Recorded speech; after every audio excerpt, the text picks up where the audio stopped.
Good afternoon. It's my honor to be here today to present this to old Brentonian Tyler Wish. I knew Tyler during my time at Brentwood. When he was in grade 10, I graduated in grade 12. He started in grade 8, so I got to know him over a couple of years. He was a popular boy in Whittall House with John Queen.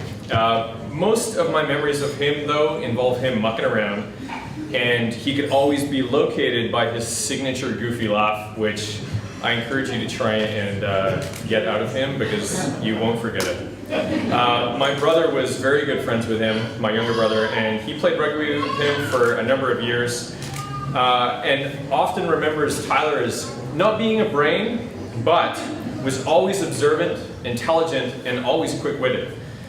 Well, I think anybody also would agree who knew him that he had that frustrating ability to make life seem really easy.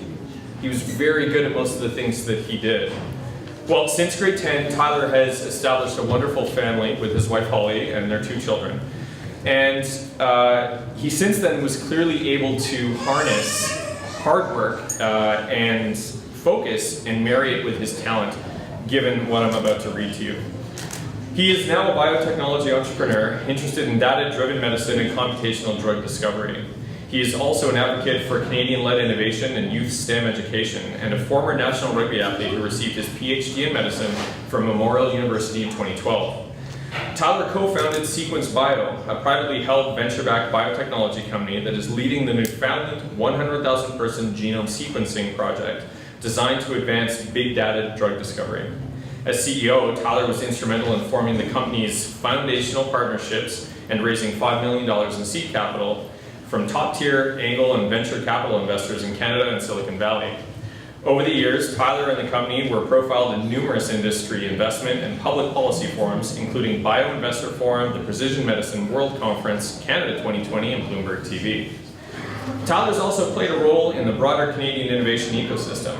He supported recent federal legislation, Genetic Non-Discrimination Act.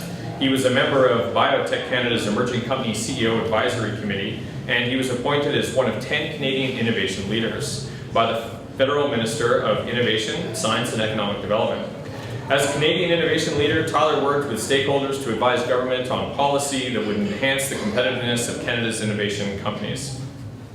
Recognizing the importance of youth STEM education and digital literacy, Tyler joined the board of Actua, Canada's largest nonprofit youth STEM outreach organization, which delivers STEM programming and digital learning to 250,000 youth annually. After more than a decade in Newfoundland, Tyler has returned to his home in Vancouver, British Columbia, where he is mentoring young entrepreneurs and forming new biotechnology ventures. Please join me in congratulating Tyler Wish, class of 1998, as the recipient of the 2018 Outstanding Old Brentonian Award.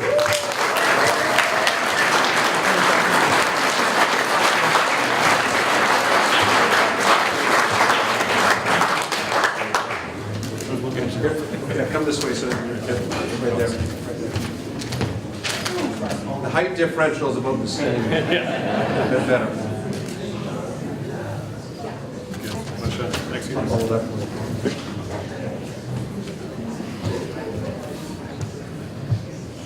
Well, thanks very much for that, Oliver. It's fantastic to see you again after all these years. And as you mentioned, your brother and I had a good relationship, and we played a lot of good rugby together.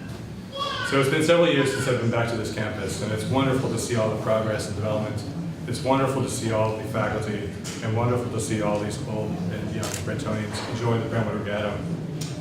Headmaster Whittall called me unexpectedly a few weeks ago, and in my experience, as some of you might recall, this was usually a cause for concern, but this time was very much different, of course.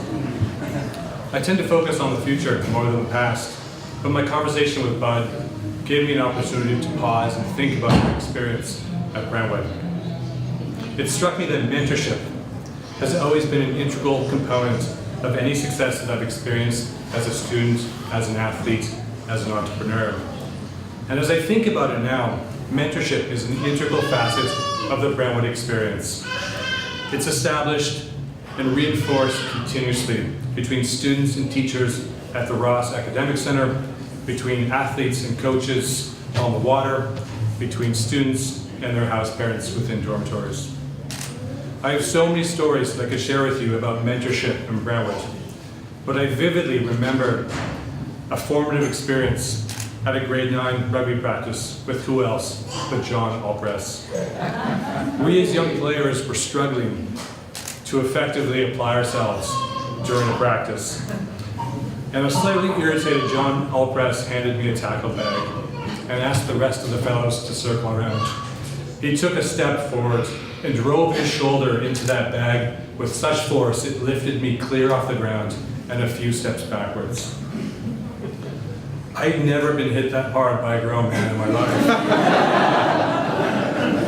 And I can still remember the sheer fear, the exhilaration, and the self-confidence gained as a 15-year-old upon realizing that I was still on my feet in front of my peers.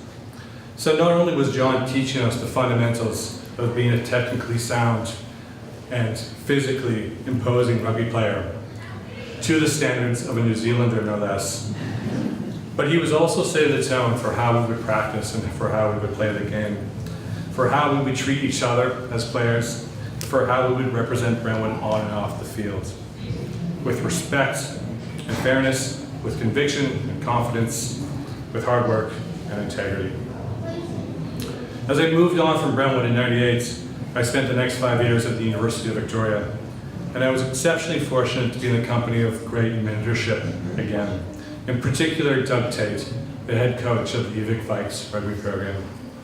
The environment at UVic provided outstanding mentorship to myself and many other student athletes who all shared the same vision of simultaneously pursuing our education while competing for positions on the Canadian national team. At the time, I also distinctly remember being inspired and motivated by the Brentwood community. Athletes like Malcolm, Connor Grimes, and Gregor Dixon come to mind.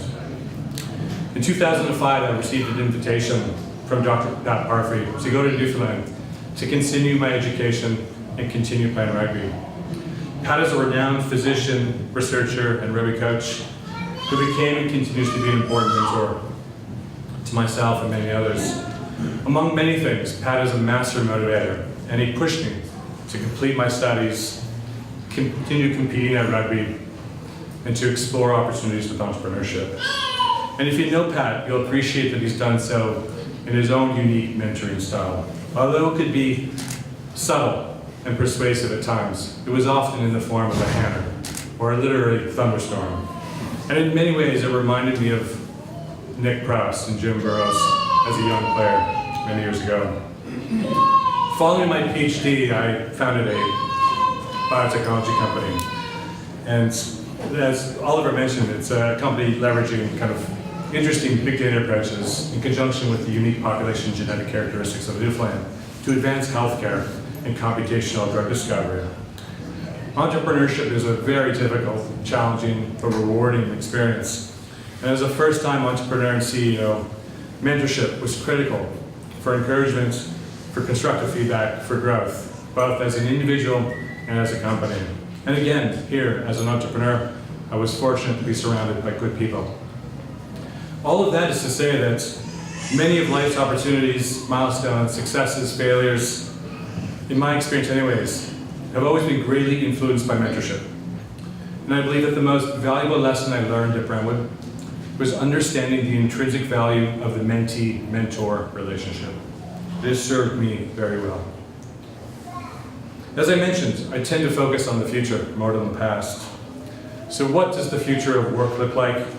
What skills will be required to compete in the fourth industrial revolution? How will Canada and Canadians compete in this new economy? And what role does Brentwood continue to have during this disruptive period? As a Canadian innovation leader and member of ACTUA, I've been fortunate to be a part of these national conversations. We know that Canada must continue to support creative, innovative, entrepreneurial thinking. We know we must do more to advance STEM, coding, and digital literacy skills. We must do more to support the soft skills like leadership. And we must do more to address inequality by having more women engaged in STEM, technology, and senior leadership roles. As it has always done in the past, I have no doubt that Brentwood will respond to these global needs and challenges by nurturing and stretching the limitless potential of young Brentonians. So finally, I must say thank you on behalf of my father, Harvey. He was a huge believer in this school. And when he passed away a few years ago, there was no doubt in his mind that one of his greatest accomplishments in life was creating an opportunity for myself and for my brother Coulter to participate in this school. It is so wonderful to see all of these parents here today, and I obviously commend you, your commitment and your sacrifice as Brentwood parents. This award is deeply meaningful, and I would like to extend my deepest gratitude to all involved. And I, of course, would like to say thank you for the continuing mentorship that Brentwood provides all young and old Brentonians, myself included. Thank you.